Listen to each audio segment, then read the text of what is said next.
Greg Kelly, entertaining and informative on the Red Apple Podcast Network. Well, the political legend joins us once again, Roger Stone. You can hear him here on WABC. He's got a great show on the weekends, and more about that in a moment. But first, Roger Stone, welcome back. Man, oh man, oh man. Where are you on Joe Biden? Does he stay in or get out? I'm right at 50-50. I think it is still an unknown question. The forces that are arrayed against him, people who knew all along that he had this infirmity, but helped hide it, now that it's become public, they have turned on him almost overnight in the most vicious way. And all the leading voices of the left, the New York Times, the Atlantic, CNN, so on, are just really putting the wood to him to drop. You've got a number of factors here.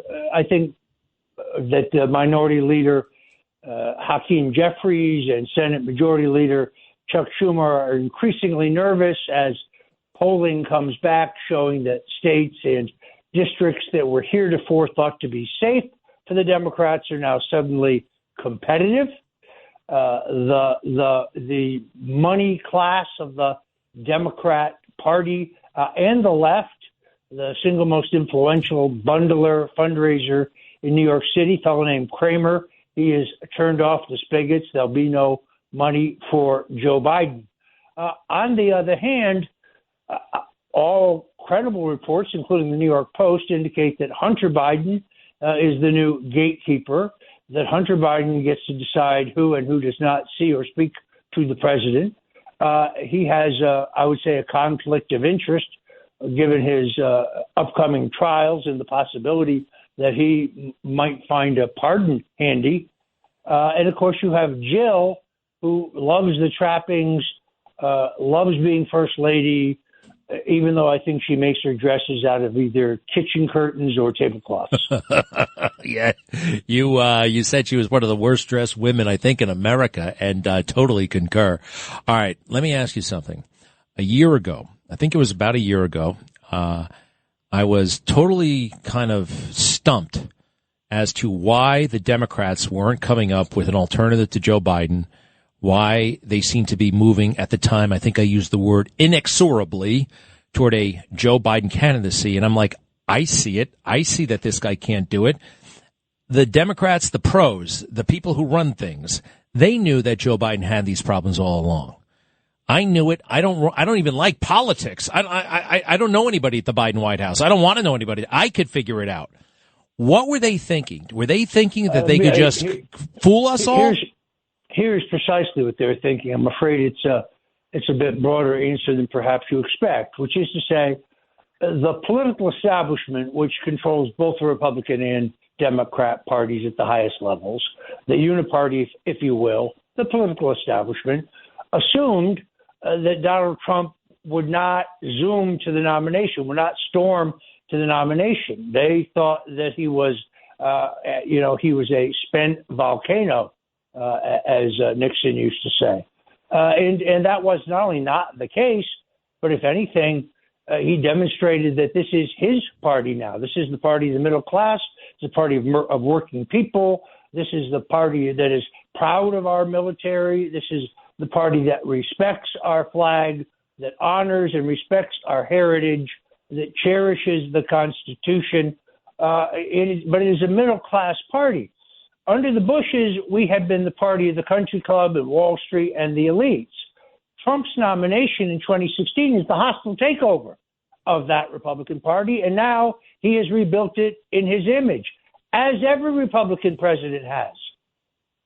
Reagan changed the face of the party. Nixon changed the face of the party. Eisenhower and his modern republicanism. Lincoln, McKinley, every great Republican president has refashioned the party in their own image. Because people vote for individuals, for colorful individuals and their ideas rather than a label. Okay. So they assumed that DeSantis or Nikki Haley would bump Trump off, and now their problem with Biden is not that problematic. If they can get him through another election, as they most improbably did in 2020 by largely hiding him and managing him.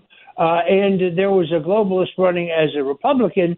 Well, then the real people who run the country, the ruling elites, would still be covered just as they were under the notion that 2016 was going to be between George Bush and Hillary Clinton, so it really didn't matter.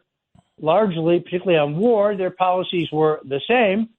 And along came that improbable billionaire from New York who kind of upset their entire apple cart. All right, I just want to, I got to jump in because I want to make sure I understand. You're saying that a year ago, they thought Trump would not be a factor and that it would be DeSantis or some other safe Republican.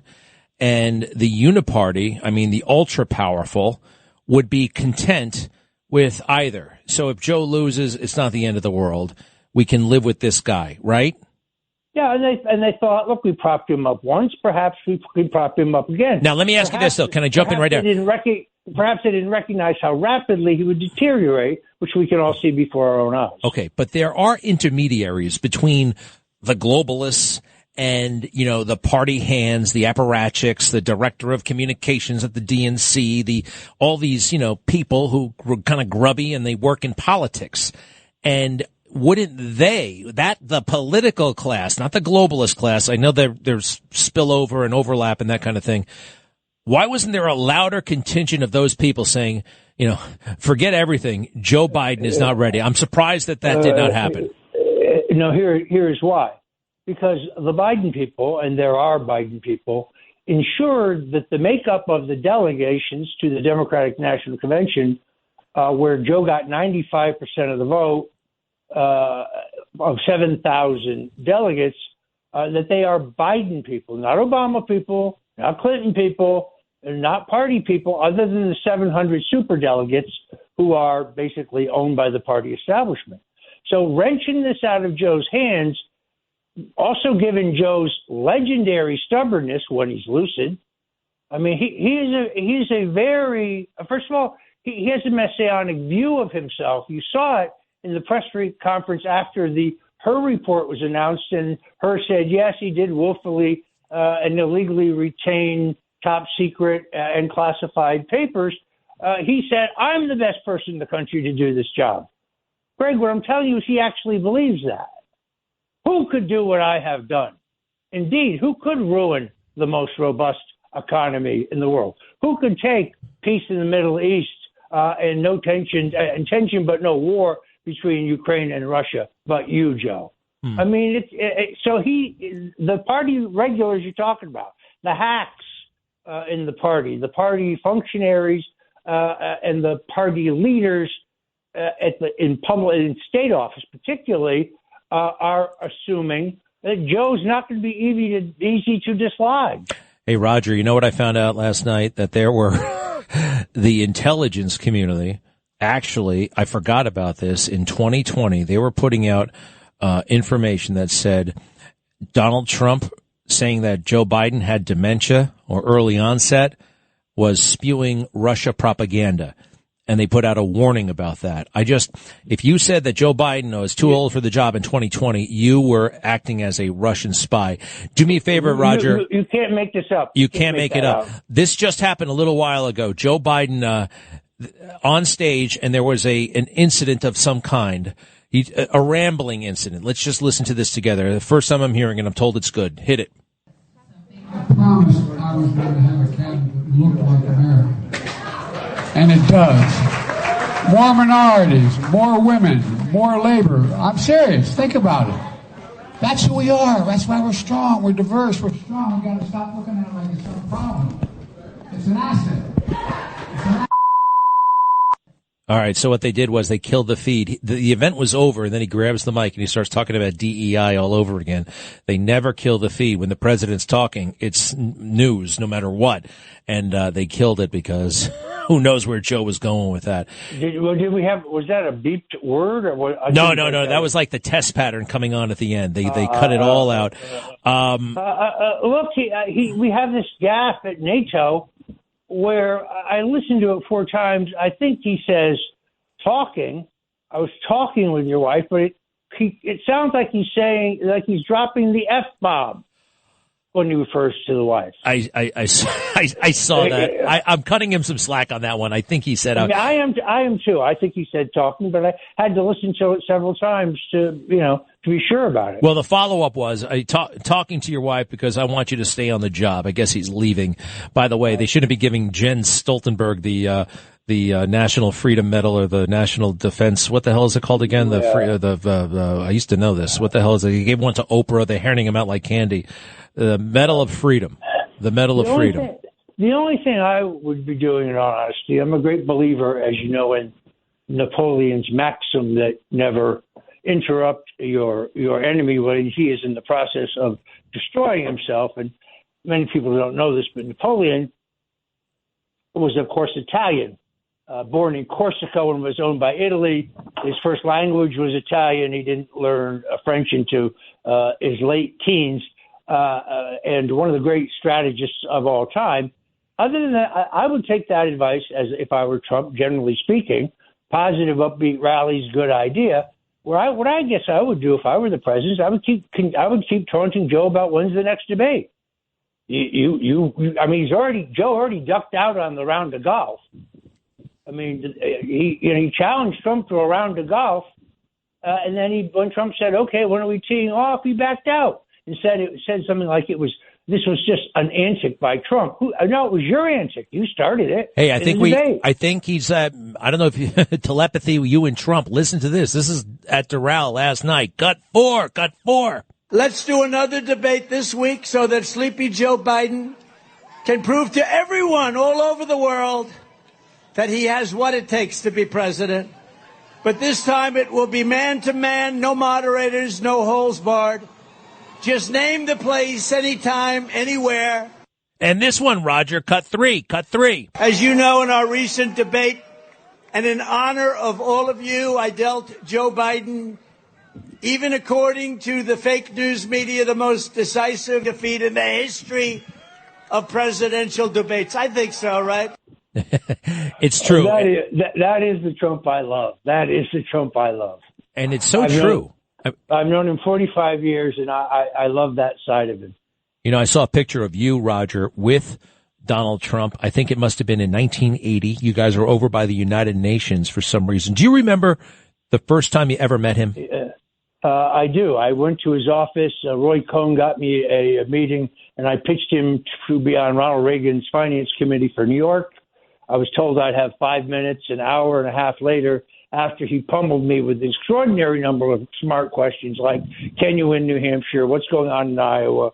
Do you think Ron can still carry California? He and his father both signed down to our finance committee. In those days, raising $100,000 was a huge amount of money. And we became, after he made his donations, collected his donations, and turned them in, he was like a man who had made an investment. So and we didn't have cell phones in 1980, so he would call you every couple of days. So how are we doing? That's how we became very good friends. When I went to the construction site of his building over by the UN, when it was in construction, I walked to the top of it. I saw him asking the drywall guys if they were happy. Donald Trump always had a policy that any employee could have a private sit down with him at will if he had an idea or a thought or he knew of a problem in the company. It was brilliant management. That is so interesting.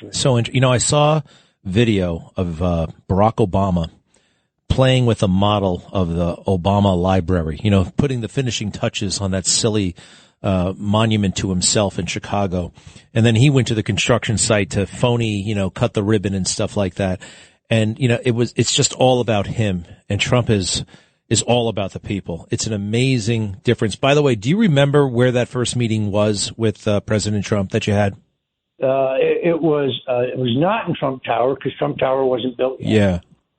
I remember it not being terribly opulent. I think Donald, until he moved to Trump Tower, like Fred, because I went out to, Fred was also on the finance committee, Donald's father, who was, you know, out in Queens.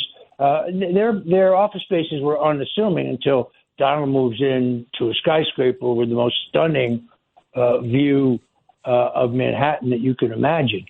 Yeah, it's actually, I was curious, the place I believe you met him was Avenue Z in Brooklyn, and that's where the Trump Organization was actually headquartered. That's right. That's right. Anybody can go out there. It's still a real estate office of some type, and it is very modest, and it's just incredible what came out of there and what was happening there, quite frankly. They were making lots of money, and they knew what they were doing. Just extraordinary people, as you are, pal. You're tremendous. That's very kind. No, it's true, though. It's true, and we can listen to your show on Sunday afternoon. You can tune in right here, 4 to 6 p.m., Roger Stone, wall to wall.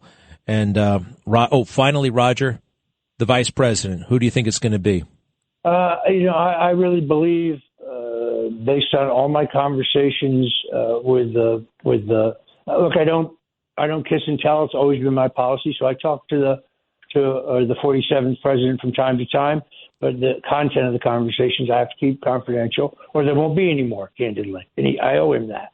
I really don't think he's decided. When on what was Sean Hannity last night, he said, haven't made a final decision yet. Now, look, he's the master of the tease. He said back during the town hall in Iowa that he'd made the choice and just not told the people. And when it didn't catch the news cycle, it kind of dropped out of sight. Then he made that same pledge a couple other days. This is known as hyping your audience for the Doral rally, to make as many million people watch it as possible. It's genius. It really is. And he didn't say he would do it. He said he might do it. It's possible. I'm thinking about it. I'm very close. I'm down to, like just a couple. But my guess is that he will, because he's a chess player.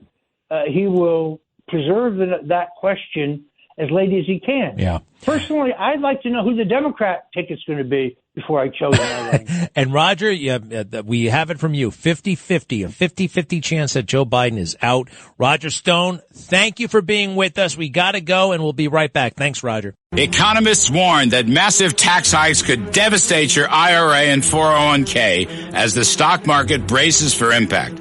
I'm Larry Kudlow, and I urge you to fortify your savings with physical gold with my friends at Priority Gold. To learn how gold and silver can help diversify your savings, please call 1-800-40-5-GOLD or just visit PriorityGold.com to get a free gold information guide. That's 1-800-40-5-GOLD.